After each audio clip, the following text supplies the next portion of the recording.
আসসালামু আলাইকুম। দুপুর 2:30 আজ রবিবার। বাংলাদেশ বেতার কক্সবাজার। স্থানীয় খবরে স্বাগত জানাচ্ছি ইশফিতা আবরার সোহা। মানসম্মত প্রাথমিক শিক্ষা নিশ্চিত করা আমাদের লক্ষ্য, এই স্লোগানে কক্সবাজারে প্রকল্প ব্যবস্থাপনা এবং অ্যাডভান্সড আইসিটি বিষয়ক প্রশিক্ষণ শুরু হয়েছে। আজ শহরের রোমালিয়ারছড়ার লিডারশিপ ট্রেনিং সেন্টারে এই প্রশিক্ষণের আয়োজন করা হয়েছে। বিভিন্ন প্রাথমিক বিদ্যালয়ের প্রধান শিক্ষক ও সহকারী শিক্ষকদের নিয়ে আয়োজিত 5 দিনব্যাপী এই প্রশিক্ষণের উদ্বোধন করেন প্রাথমিক ও গণশিক্ষা মন্ত্রণালয়ের প্রতিমন্ত্রী ববি হাজ্জাজ। এ সময় প্রতিমন্ত্রী বলেন, প্রাথমিক শিক্ষা শিক্ষার্থীদের মূল ভিত্তি, আর এই ভিত্তি মজবুত করতে শিক্ষকদের পাশাপাশি প্রধান শিক্ষকদের অবদান সবচেয়ে বেশি। সুতরাং প্রধান শিক্ষকদের নিজেদের আগে দক্ষ হতে হবে। এছাড়াও তিনি শিক্ষকদের মানোন্নয়ন, শিক্ষা প্রতিষ্ঠানের উন্নতি সহ শিক্ষার গুণগত মান নিশ্চিত করতে সরকার কাজ করছে বলে জানান।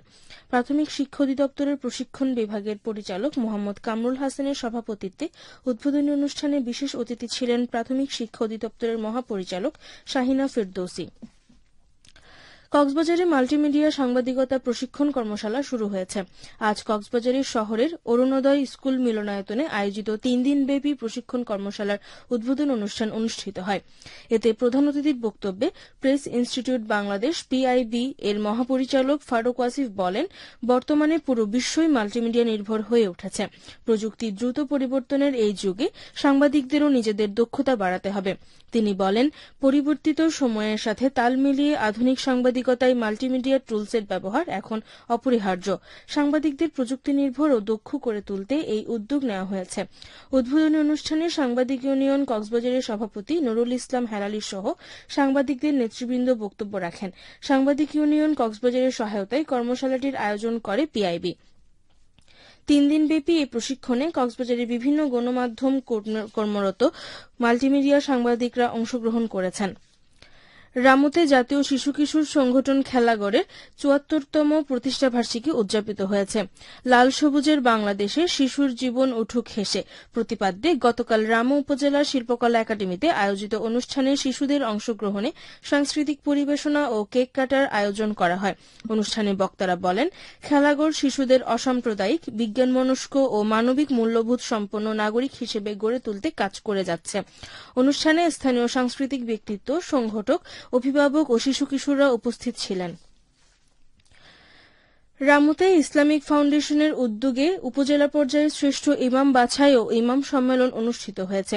গতকাল উপজেলা ইসলামিক ফাউন্ডেশন কার্যালয়ে আয়োজিত অনুষ্ঠানে ইসলামিক ফাউন্ডেশন রামুর সুপারভাইজার সাইফুদ্দিন খালেদের সভাপতিত্বে প্রধান অতিথি ছিলেন ইমাম সমবায় সমিতির সভাপতি মাওলানা নুরুল হাকিম। এতে উপজেলার বিভিন্ন মসজিদের ইমামগণ অংশগ্রহণ করেন। এ সময় উপজেলা পর্যায়ে শ্রেষ্ঠ ইমাম নির্বাচনের লক্ষ্যে অংশগ্রহণকারী ইমামদের বাছাই কার্যক্রম সম্পন্ন করা হয় এবং চূড়ান্ত ফলাফলের জন্য নির্বাচিতদের নাম জেলা পর্যায়ে প্রেরণ করা হয়। বক্তাগণ বলেন, সমাজে নৈতিকতা, সম্প্রীতি ও ধর্মীয় মূল্যবোধ প্রতিষ্ঠায় ইমামদের ভূমিকা অত্যন্ত গুরুত্বপূর্ণ। টেকনাফে দুর্যোগ ব্যবস্থাপনা কমিটির মাসিক সভা অনুষ্ঠিত হয়েছে। আজ উপজেলার হোয়াইকং ইউনিয়নের উদ্যোগে ইউনিয়ন পরিষদের হলরুমে এই সভা অনুষ্ঠিত হয়। এতে প্রধান অতিথি ছিলেন হোয়াইকং ইউনিয়ন পরিষদের ভারপ্রাপ্ত চেয়ারম্যান শাহজালাল। সভায় দুর্যোগের পূর্ববর্তী ও পরবর্তী বিষয়ে করণীয় সম্পর্কে ধারণা দেওয়া হয়। এ সময় ইউপি সদস্য, সিপিপি, স্বেচ্ছাসেবী, মাঠকর্মী ও সংশ্লিষ্টরা উপস্থিত ছিলেন। উখিয়ায় প্রাথমিক শিক্ষার মান উন্নয়নে সমাবেশ অনুষ্ঠিত হয়েছে। আজ উপজেলা শিক্ষা অফিসের আয়োজনে মরিচাপালং সরকারি প্রাথমিক বিদ্যালয়ে অনুষ্ঠিত মা সমাবেশে প্রধান অতিথি ছিলেন উপজেলা সহকারী শিক্ষা অফিসার মোহাম্মদ শামীম। এতে সভাপতিত্ব করেন বিদ্যালয়ের প্রধান শিক্ষক এম জহিরুল হক। সভায় বক্তারা বলেন, একজন আদর্শ মা হচ্ছে একজন শিশুর প্রথম পাঠশালা। তাই শিশুদের শতভাগ স্কুলে উপস্থিত ও নিয়মিত পাঠদানের বিষয়ে মাদেরকে আরও সচেতন হতে হবে। সমাবেশে শিক্ষার্থীদের পড়াশোনার অগ্রগতি, পরিষ্কার পরিচ্ছন্নতা, পুষ্টিকর খাবার ও নিরাপদ যাতায়াত বিষয়ে আলোচনা করা হয়। এ সময় অভিভাবক, বিদ্যালয় পরিচালনা কমিটির সদস্য ও শিক্ষক শিক্ষার্থীরা উপস্থিত ছিলেন। পেকুয়ায় থানা পুলিশের বিশেষ অভিযানে ৫ চোরকে আটক করা হয়েছে। শনিবার রাতে উপজেলার বিভিন্ন এলাকায় অভিযান চালিয়ে তাদের গ্রেফতার করা হয়। এ সময় বিপুল পরিমাণ চোরাই মালামাল ও সরকারি সরঞ্জাম উদ্ধার করা হয়। পুলিশ জানায়, আটককৃতরা একটি সংঘবদ্ধ চোর চক্রের সদস্য। আটকের পর তাদের দেওয়া তথ্যের ভিত্তিতে উপজেলার বিভিন্ন স্থানে অভিযান চালিয়ে চোরাই মালামাল উদ্ধার করা হয়। এই ঘটনায় পেকুয়া থানায় পৃথক ৩টি মামলা দায়ের করা হয়েছে।